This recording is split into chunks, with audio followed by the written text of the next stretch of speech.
Hello, ladies and gentlemen, and welcome to the Coast-to-Coast Combat Hour. I'm your host, Matthew Hawkins, and as always, I'm joined by my co-host, Ed Carbajal. Ed, how's the East Coast treating you on this week?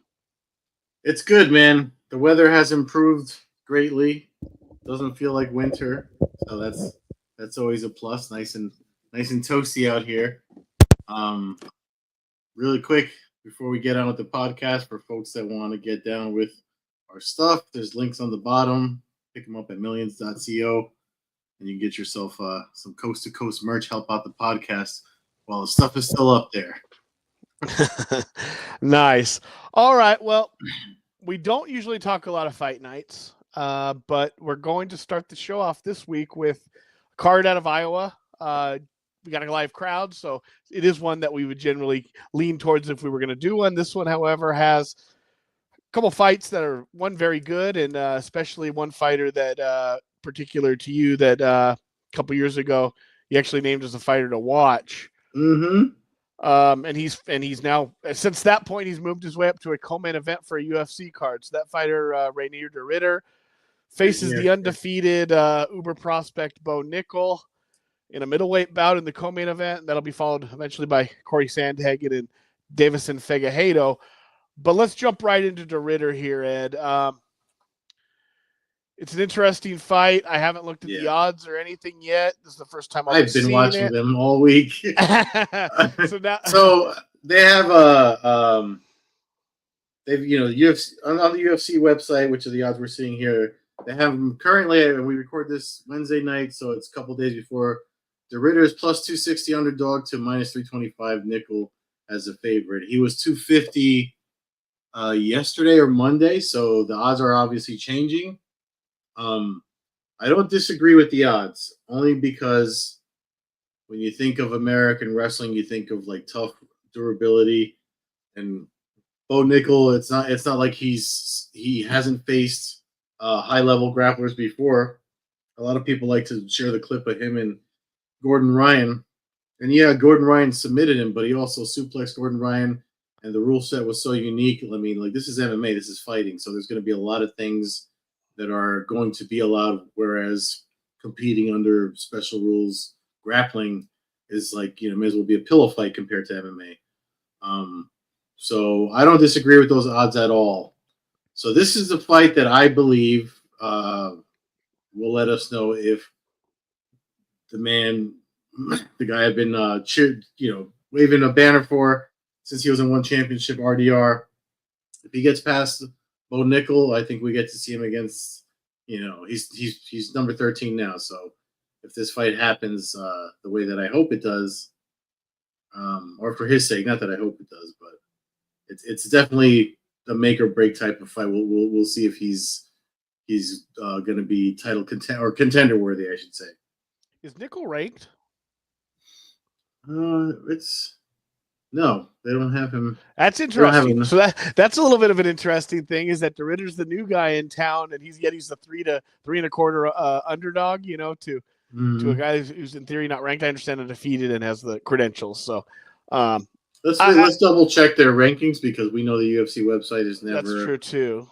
fully edited correctly. So here's de Ritter. Yeah, Nickel is not on the listed from 1 through 15 at all. So yeah, okay. So we lost you there, Matt. We lost Matt's audio for some reason.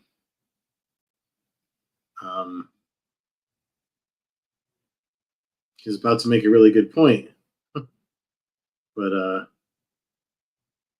don't think he knows, because it looks like he's still talking. Let me text him. Can't hear you, dude. Yeah.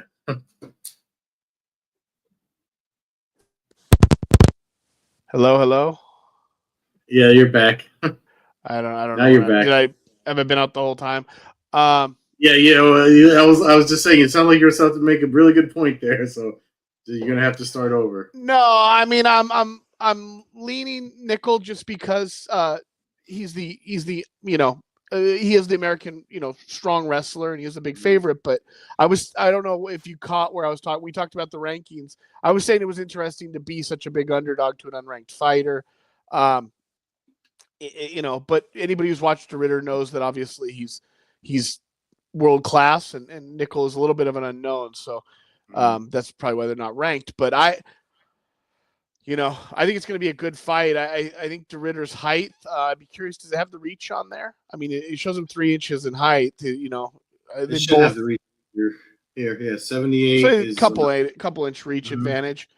I think he's just going to have to. We're going to learn a little bit about the striking of both these guys, and I think you got to be careful shooting takedowns on Ritter. Obviously, he's a submission specialist, so. As you mentioned with Craig Jones, you can't make a mistake. This is not a fight where Nickel can make a mistake and still win. That's probably the difference between this opponent and his previous opponents. Is he could probably get away with some errors against those guys. Now that he's getting into this level of fighting, I think he's got to be very careful.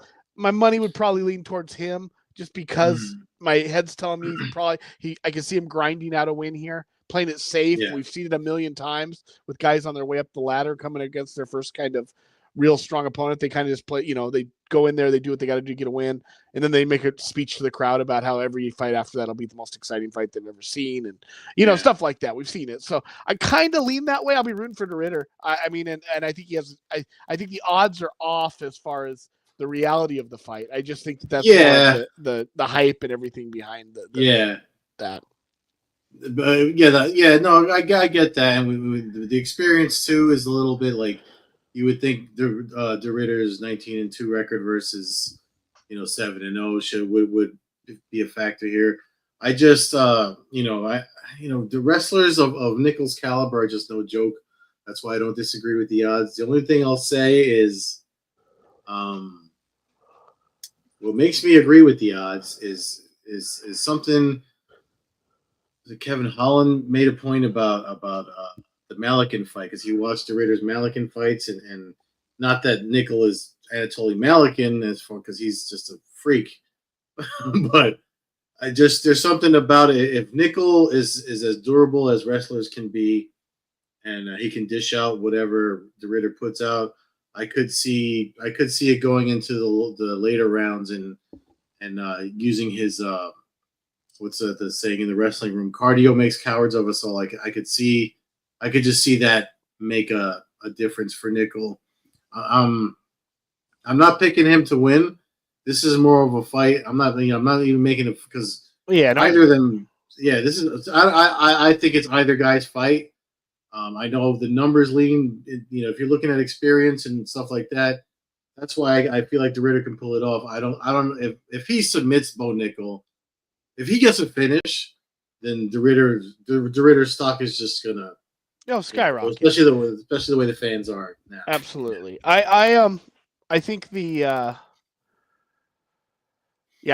think it's gonna be a good fight. I think this is going to tell a lot about both these guys. I forgot the exact point I was just gonna make, but I do think that that DeRitter brings something to the table. Oh, I was gonna say we know DeRitter's willing to die in the cage. We saw it against Malkin. We don't know that about Bo Nickel.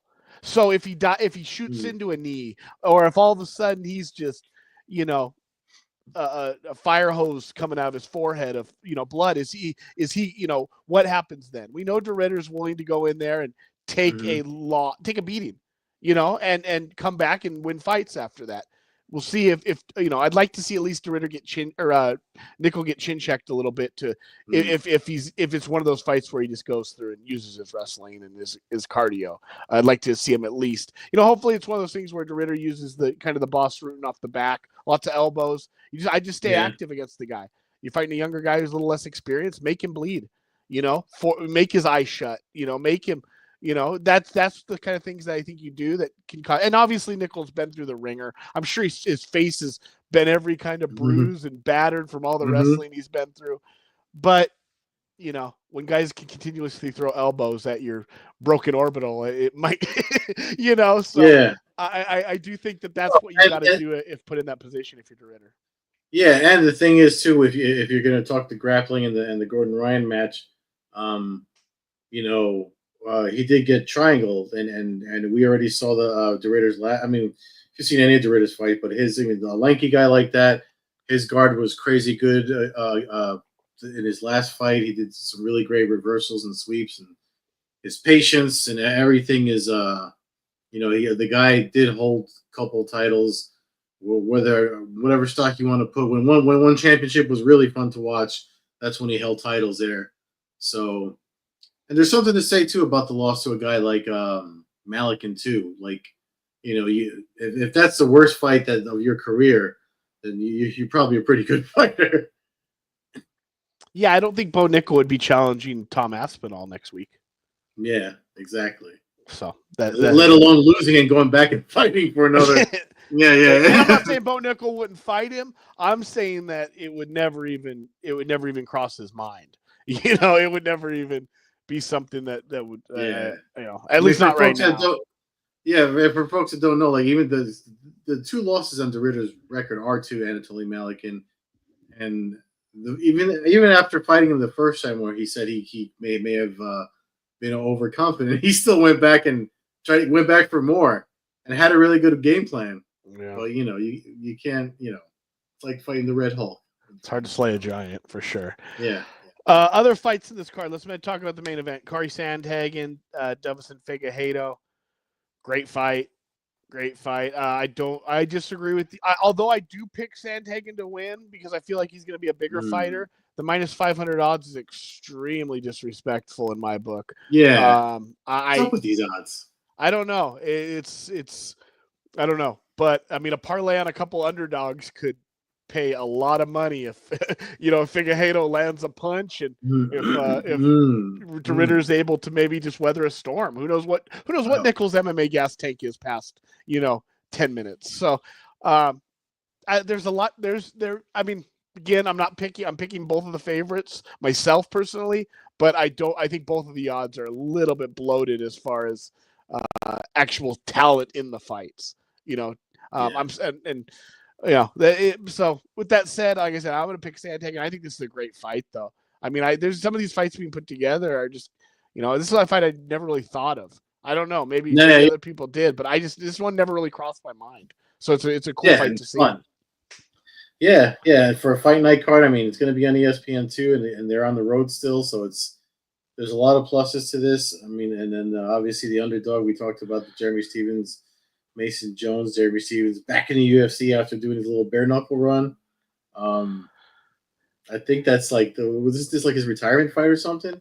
I mean, look at Mason Jones is a minus 575 on that one. You could really do like a 3 underdog parlay, and if it hits, you could take the bank.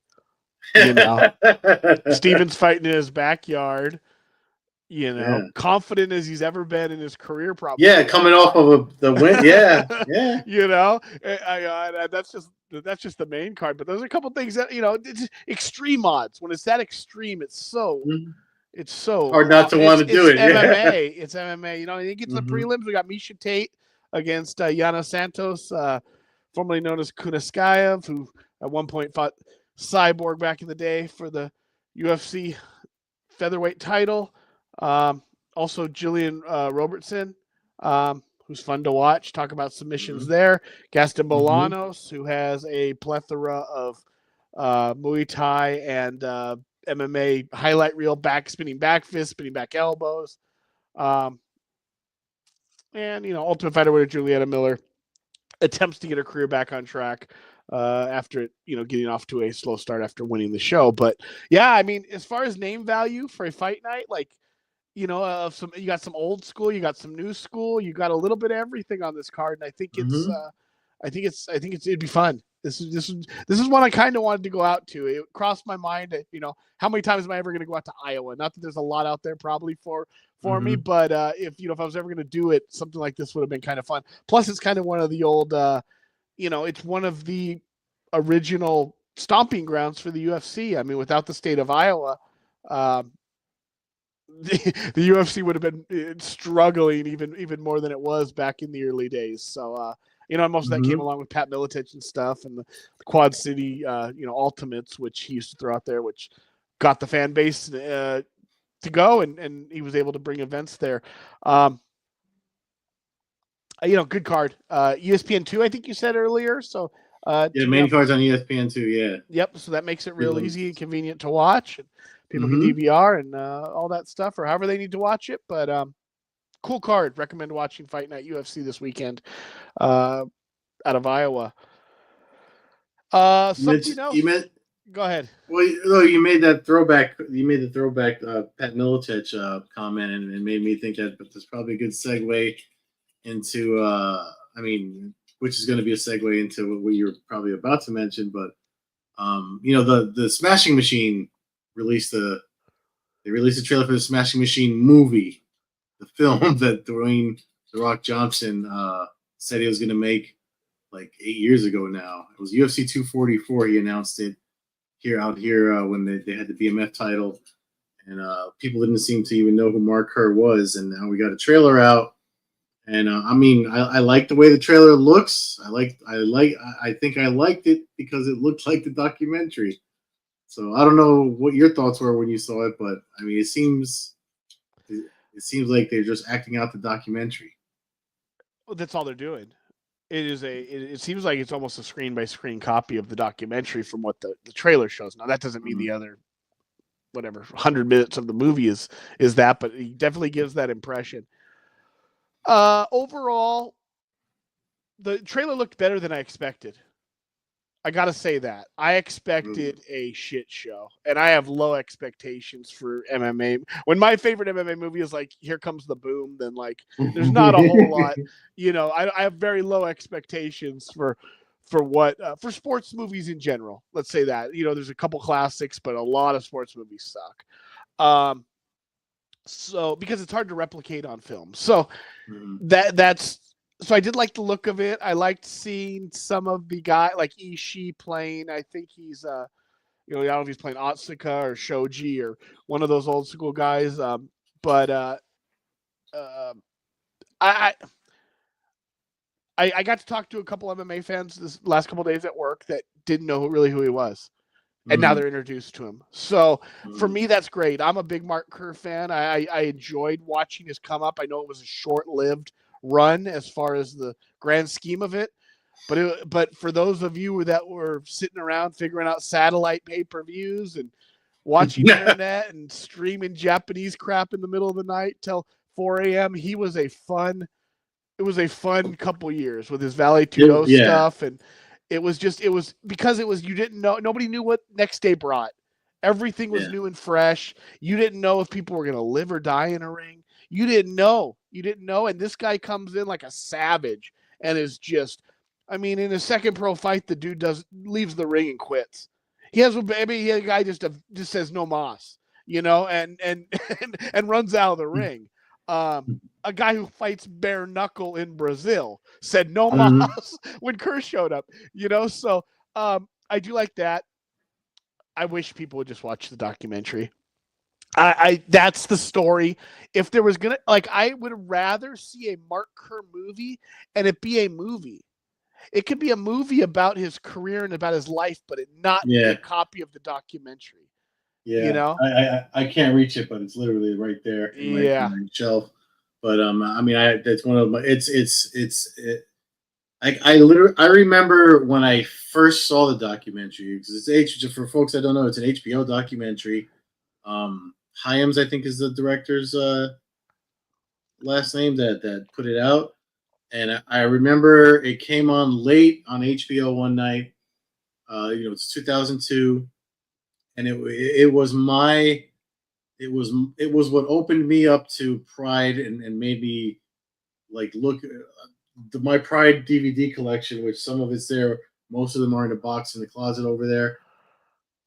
It's what got me to watch all the Pride events, from even the old ones that had already passed. Like I own them. I own the whole collection because of this documentary. It just made me, when I saw the pageantry and stuff, just where the events were held. I didn't know, I was only watching Ultimates and going to Blockbuster and watching, those events on tape or however I could get them. And we had King of the Cage that you could watch, and Pan Crazy were able to order those pay-per-views back then, but I hadn't watched anything like what Japan does in MMA. It was so this movie and Mark Kerr's story opened my eyes to, Japanese MMA and literally my whole fandom, and it was my I was already into I've always been into martial arts since I was 16 years old, but it was my like entry point into to having something to follow as feverishly as stick and ball sports fans do back then. So what I hope this movie does, and I know Kaposa like posted something, and he and I kind of chimed in the same thing. Like I hope this gets people to stop looking at for just UFC, this UFC fever zombie like weird fan that we have now. I hope this is the film that makes people realize that MMA was always kind of as big. It's big now, but there's other ways to enjoy it. And I hope this film opens up like I told Kaposa, I was like, I hope this boosts Rising pay-per-views the end of this year, because obviously they're going to show the old, they're reenacting all the old Pride. They're using the logos and stuff like that. So I hope that makes people say, what was that? I didn't see what that was. Let me look it up. And then they go and look it up, and it makes them, what happened to me in 2002 happens to new fans now. That's what I hope the movie does. I hope it's honest. I hope if it breaks away from the documentary and has its own little commentary kind of, I hope it's at least honest about the situation. I hope it breaks into the fact that the UFC couldn't afford to pay somebody like Mark Kerr and Mark Coleman. So they had to go to Japan, which at the time was the pinnacle of fight sports. Whether massive UFC fans like me initially wanted to admit it or not, it was just the damn truth.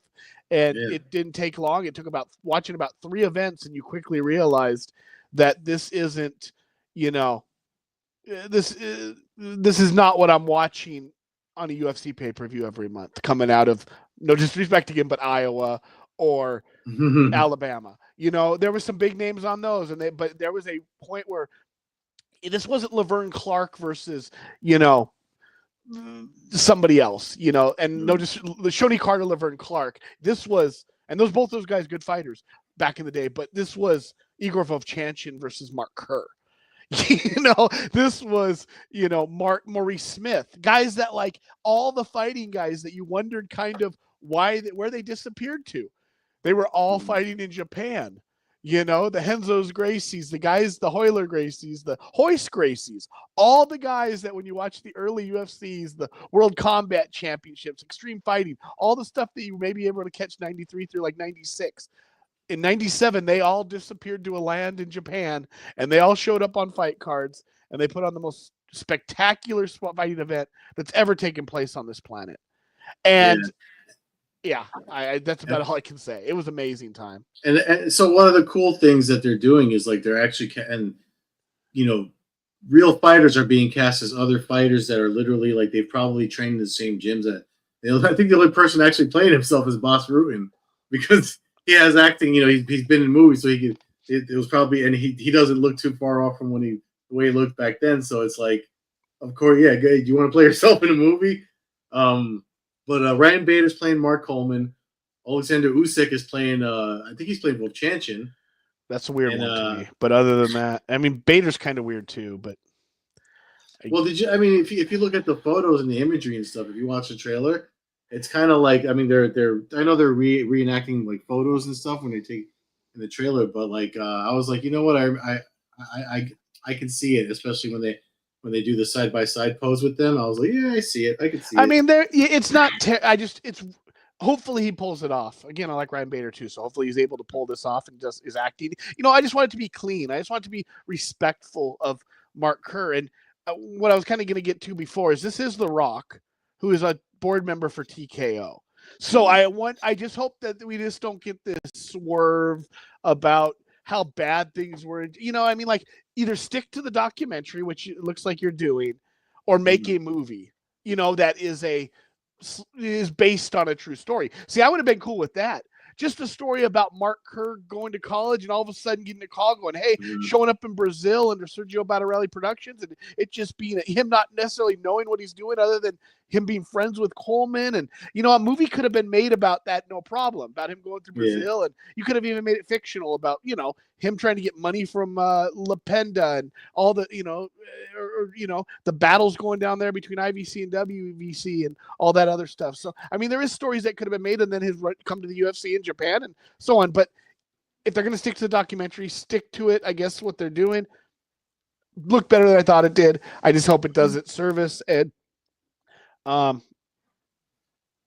anything that helps Mark Kerr out, I'm for. I've he obviously, did stuff that a lot of other fighters are doing back there, but he's always seemed like a really nice, straight up guy. And he just is never come off. He's never made excuses for himself. And he's always kind of just, I mean, through the documentary himself, he opened it up to the world to see his downfall, essentially, you know?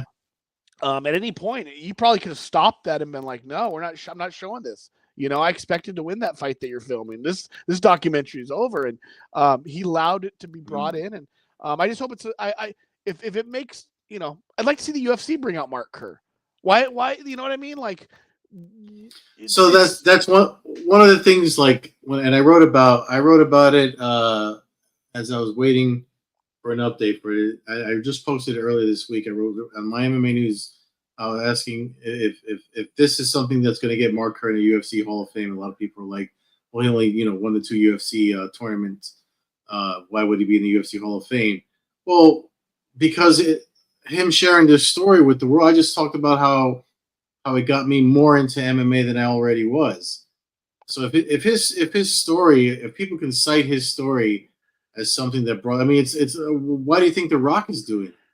You know what I mean? Like it's he still has I mean, all these guys sweat and bleed for the sport, but for him to open up his personal demons and share them in the documentary, now to get this film made, and it's just bringing more attention to the sport and hopefully in an honest way with the film, because the documentary is honest about the painkillers and all the stuff going on behind the scenes and and the shoddy commission work that they did back then, and for some of the stuff with the Advil that they're giving out like candy and all that, like, it's stuff that it's the reason why the safety exists now, because stuff like that happened back then. So that's why that's the argument for it. That's the argument why he should be there.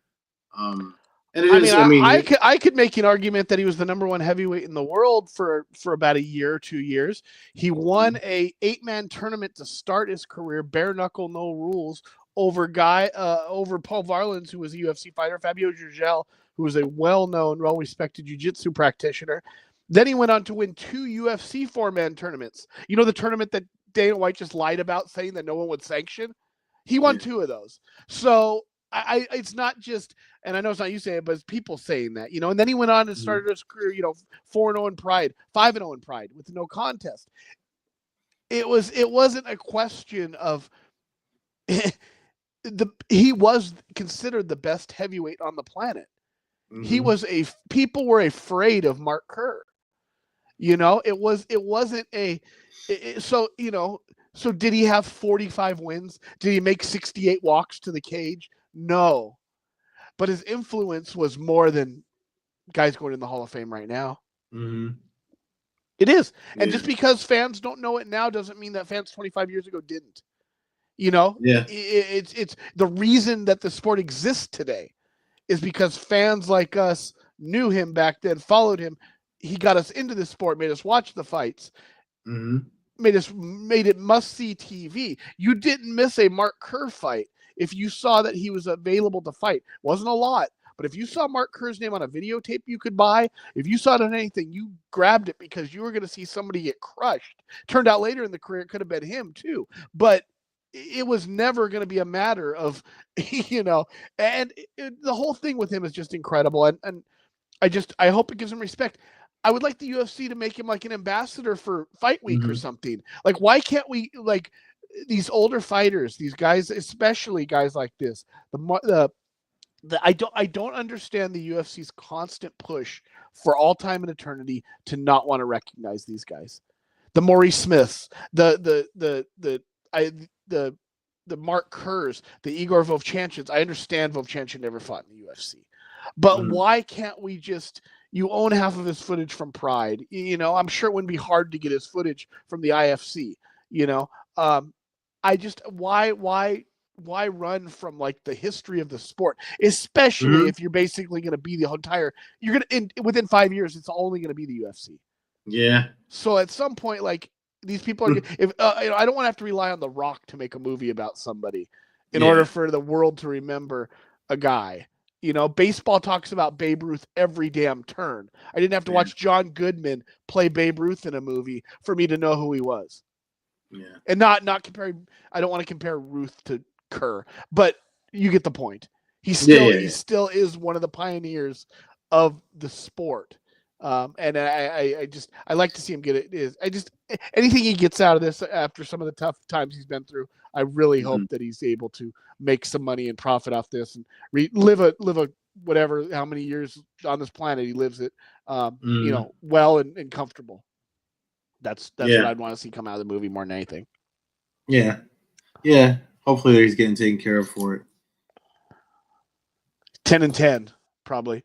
He gets like 1% over every friggin' 2 million, tickets sold. But anyways, we're talking Japanese MMA. There is another Ryzen card this weekend. One of their mega cards that means more celebrity-ish for them, kind of on their card. But Tokyo Dome expecting, I think, somewhere between like 45 and 60,000 people. So again, this is not, not child's play when it comes to actually filling arenas. Ryzen is doing a good job of that on a kind of a low key note, worldwide, I guess. But a couple names again, like DeRitter earlier, Danny Sabatello, another name we've talked about a lot, going back to all our time covering and talking about Bellator. So he makes his debut. Curious to see how the Japanese fans take to him. I think he's going to fit in well. He kind of reminds me of some of those loudmouth cussing New Japan American wrestlers, that kind of went through the things and where the censorship wasn't quite there, and he's able to really be himself. I think the crowd might. It'll be interesting. Let's say that. I don't know how they'll take to it, but I look forward to seeing how they do. Yeah, no, it's definitely. I'm just skimming the card really quick. It's definitely one that, Chihiro Suzuki and Asakura. There's fun fights if you're into Japanese fighters. Yep. Yeah, Kleber Koike of the Shaduliev main event for the featherweight championship. Like you said, I know the card's a little, but for folks that miss Bellator and the shenanigans of Danny Sabatello. He's making his he's doing his thing over there, and if you John Dodson seems to always be fighting Ryzen now, but I mean it's a good card. It's a good fun card, and this we're bringing it up after talking about Mark Kerr because again, like I said, if that was what got me into this style of MMA, and if the movie can make people tune into cards like that this weekend. May 4th, it's midnight my time. I think it's when it starts. So it'd be that's the only thing with Jeff. That's why I got into Pride the way that I had to get the DVDs, and we didn't buy pay-per-views until me and my buddy Elvin. Jesus, when Crow Cop fought Fedor the first time, or the when they fought all the time. Yep. Yeah. So that was a little later on in the Pride run there, but here's the thing. That was the first Pride pay-per-view we bought legally. And stayed up for. Yeah, I would. There would be American replays. The only one. I mean, I never really had to watch. Once they went on to pay-per-view, they were usually replayed like on tape delay. Very, very rarely after. Once I was able to purchase it, I forced myself to stay up all night.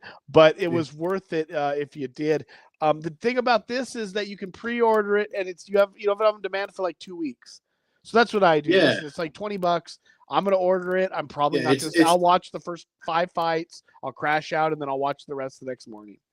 and they're not like an affiliate with us. We just love what they put down. The Ryzen Pass is a sweet deal. If you have Ryzen Pass, if you have part of their subscription service, it's like $16 to get this event. But everything else is then you just have it like Fight Pass. You know what I mean? Like after the time passes. So they have is Ryzen.tv if you want to order it and watch it live, like the maniacs like Matt and Capozzo that stay up to watch it. I've only done it once.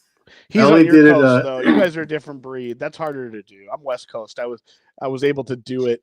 You know, it's a lot easier. But I only did it for 2 New Year's Eve when they did the Bellator Rising for the first time they did the crossover, and then the one event that My MMA News had me cover it. One of the last ones, I think it was the 2024, the beginning of 2024. So I've only done it twice, but it's a rough it's a rough thing to do. I mean, you're into it when you're watching it, but there's a chance this one though, because the UFC is going to run right into it. So if the UFC ends in a nice, exciting fashion, click over to Ryzen.tv, add the pay-per-view. By then, you'll probably be about halfway through the ceremonial intro, and you'll be ready to roll. So I mean, that's my plan. But the UFC is it's on the UFC. A 5-round snoozer in the main event could make that harder to harder to click that button that night. But you know, it's a good weekend for fights. Two fun events, and you know. You can't. You know, when it's non-pay-per-view UFC pay-per-view weekend, it's about the best you're going to get these days for an MMA weekend. So, and if you're going to spend some money on fights, spend it at Spectation Sports. We got some events going on this weekend too. There, I interviewed a couple of fighters that are on the Aries Fight Series card. Andrew Stewart, who's in the main event, taking on A.T. McCowan, and Sugar-Free Stevens. Or known Tyler Stevens, otherwise known as Sugar.